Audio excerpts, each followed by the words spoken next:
YouTube, what it do to Down Home News TV? I am Dre. Got an article coming from Fox News. Title of the article is Retired Chicago Cop Who Exposed Jussie Smollett, the gay Tupac hoax, warns voters about Kamala Harris. Vice President Kamala Harris. I don't know why I want to say Harrison. Maybe I'm thinking of Harrison Ford. I don't know. Once called infamous hate crime hoaxer Jussie Smollett a victim of an attempted modern-day lynching. Now the presumptive Democrat nominee for president, Harris, to this day has not deleted her 2019 social media post that repeats the false claim, even after Empire actor's criminal conviction in Illinois for the fake attack. Smollett claimed two masked men doused him with bleach, put a rope around his neck, and said, "This is MAGA country, brother. This is MAGA country, brother," in the heart of Chicago during 2019 polar vortex. Jussie Smollett, is it Smollett or Smollett? Anyway, the gay Tupac, so he claims, is one of the kindest, most gentle human beings I know. I'm praying for a quick recovery. California Senator Harris posted on X, formerly known as Twitter. This was an attempted modern-day lynching. No one should have to fear for their life because of their sexuality or color of their skin. We must confront this hate. Weeks later, after it became clear police were investigating Smollett for filming a false report, Harris said, why do I keep saying Harrison? Harris said she was sad, frustrated, and disappointed by the news the actor made false claims to police. But her initial comments were a rush to judgment that showed a hasty decision before all facts were known, said Eugene Roy, retired Chicago Police Department Chief of Detectives for more than 30 years experience on the force. Harris' campaign in her White House office did not immediately respond to a request for comment. Jussie Smollett. It's one thing to express your support for a friend. It's another thing to use your platform as a government official to prejudice a case before it's played out. Before all the facts are known, said Roy, who was featured in the Fox Nation documentary Jussie Smollett. Anatomy. I can't read right now. I had a few drinks, I'm sorry. Anatomy of a hoax. Is that right? Anatomy of a hoax. The facts were established in court where prosecutors presented evidence that Smollett recruited two brothers, Abimbola and Ala Benjo, to help him stage a hate crime. Smollett, who was a black and gay, then falsely reported to Chicago police that he was the victim of a racist homophobic attack by two men wearing ski masks in January 2019. These are the guys that were a part of the hoax. Oh my goodness. Those videos that were floating around, they were hilarious. They were hilarious. Now imagine Chicago during a blizzard at like 12 o'clock in the morning. You're walking to get a Subway sandwich. Subways usually close around 10 o'clock from where I'm from. Jussie Smollett, excuse me, is walking to get a Subway sandwich at 12 o'clock at night. Maybe 10, 12 o'clock. We'll just guesstimate for that time frame. Two Nigerian muscular black dudes come up to him with MAGA gear on, saying, "This is MAGA country, brother," and throw a noose around his neck and bleach. Come on now. Phone records, rideshare records, video surveillance footage, GPS evidence, text messages, and social media messages between Smollett and the Asindaro brothers corroborated their testimony that the incident was staged. According to court documents, a jury found Smollett guilty of 6 charges of disorderly conduct after a nearly 2-week trial in 2021. Smollett was sentenced to 150 days in jail after his conviction. The actor was also sentenced to 30 months felony probation in order to pay restitution to the city of Chicago in the amount of $120,106 and a fine of $25,000.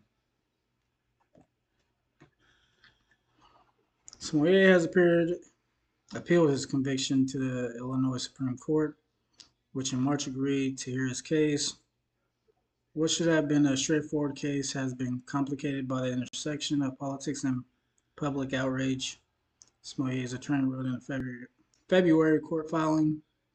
Smollett's legal team repeated an argument for previous appeals, saying his 2021 trial violated his Fifth Amendment protections against double jeopardy or being punished twice for the same crime. They also claimed that he already performed community service and forfeited a $10,000 bond as part of the 2019 deal with the Cook County. Harris, the former California State Attorney General, was not the only Democrat duped by the Smollett phony story. President Biden, her rival in the Democratic primary at the time, also issued a tweet that remains online condemning the perpetrated hate crime. What happened today to Jussie Smollett must never be tolerated in this country. Biden wrote in January 29,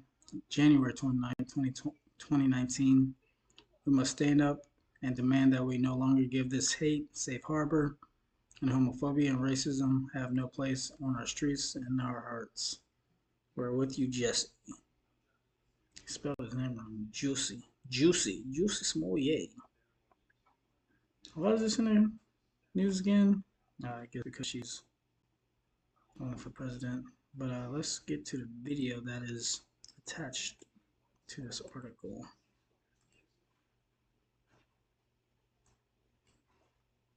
We was in character the whole time. I was in my bubble character. That was, yeah, we're gonna get that.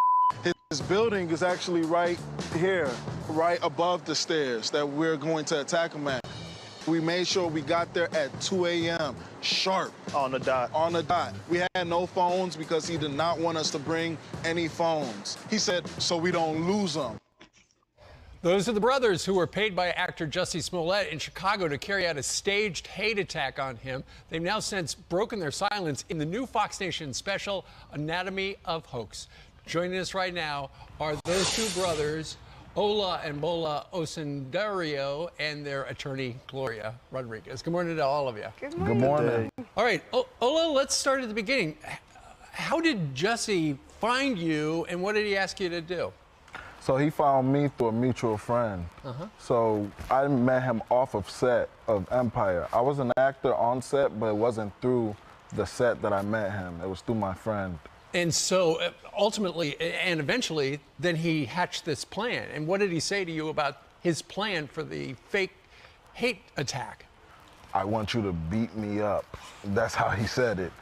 But you were an actor, so you're probably thinking, okay, he wants me to play a role, right? Exactly. Okay, so when your brother told you about this plan, what'd you think? Man, I was like, this cannot be real. Like, this is some Hollywood stuff right here. It was mind-blowing to me, surreal. But did you think, okay, this is a bad thing to do, or it's not going to be a bad thing?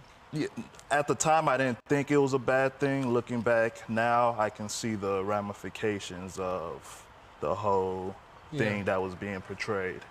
Sure. And so the night of the attack, you know, he said, as we just saw in that clip, don't bring your phones, because we know the cops can trace phones and stuff like that. And you met right at 2 o'clock in the morning outside his place. We were supposed to, yes. Right. And so what did you do to him? So well, he was late, actually. So he's not a very punctual person. Yeah. So we had the fake attack around 2:10. And when we saw him, we quickly approached him. and then said the infamous words that he wanted us to say. I'm not going to repeat it here. Right. You watch the documentary, it's on there.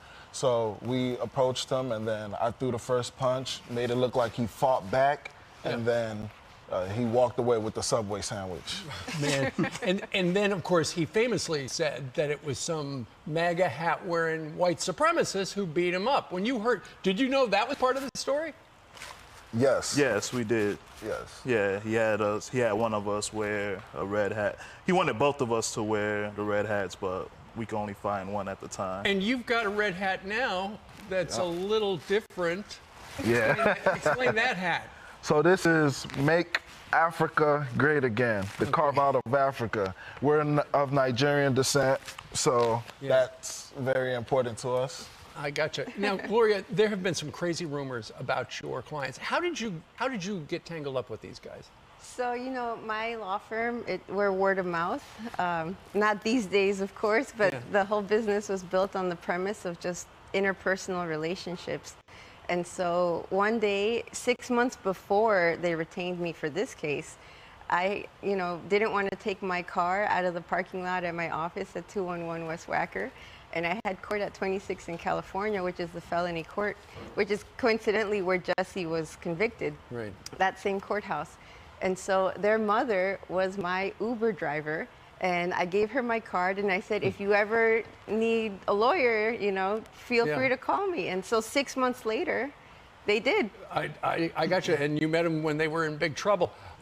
Now, given hindsight, you want to apologize, right? You feel bad about everything that happened. Yes. Go ahead. Yeah, definitely. An important thing for us was justice for Jussie. Justice for Jussie was an important thing for us. We saw how bad our characters were being attacked at the beginning of all this, but we didn't want to go back and forth in the media. Yeah. Because we knew we would have our day to tell our sides of the story. The truth. And the truth in its totality, which the docuseries has done a phenomenal job of doing. Absolutely. So check it out on Fox Nation. Ola and Bola and Gloria, thank you very much for joining us today. Why is there even a documentary about this situation? I don't know. But Jussie needs to be smacked for even putting himself in Tupac. I don't know if y'all know, but no homo, but I love Tupac. The greatest entertainer to ever grace this planet, I would say. Activist, the struggles he went through. I even got a tattoo commemorating him. But Jussie Smollett put his name in the same category as Tupac. No, you can never be like him, Jussie Smollett.